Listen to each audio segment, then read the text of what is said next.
ఆ ఎర్రమన్ను నేపథ్యం మామిడి కాయలు మామిడి తోరణాలతో స్వాగతం పలకడం, అరటి చెట్లతో స్వాగతం పలకడం ఒకవైపు అయితే, ఈ వేదికని అలంకరించిన తీరు ఒక అద్భుతం అని చెప్పొచ్చు. దీనికోసమని మేధోమదనం జరిగింది, సృజనాత్మకత జరిగింది, దీన్ని అనుసరించి రూపొందించడం జరిగింది.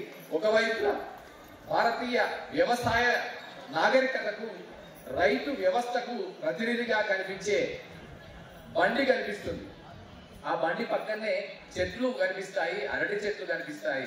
అలాగే ఆ పక్కనే వేప చెట్టు, ఏ కాలం అయితే వసంత కాలానికి వేప పూత ద్వారా మనం ఉగాది పచ్చడి చేసుకుంటామో ఆ వేప చెట్టుకి ప్రతీకగా వేప చెట్టు అక్కడ కనిపిస్తుంది.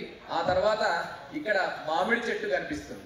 ఈ మామిడి చెట్టు సజీవమైన మామిడి చెట్టు, మామిడి కాయలతో, నిండైన మామిడి కాయలతో ఊరేగుతున్న అద్భుతమైన మామిడి చెట్టు. మామిడి చెట్టుని ఫలరాజం అంటారు.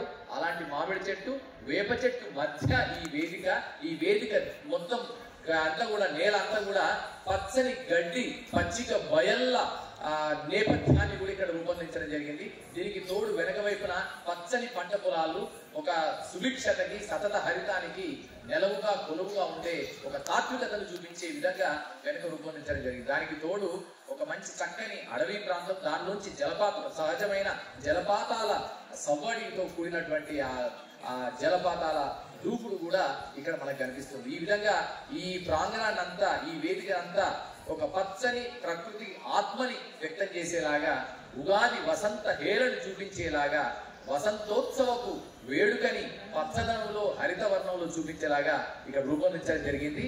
సో ఈ కార్యక్రమంలో ఇప్పుడు డబ్బు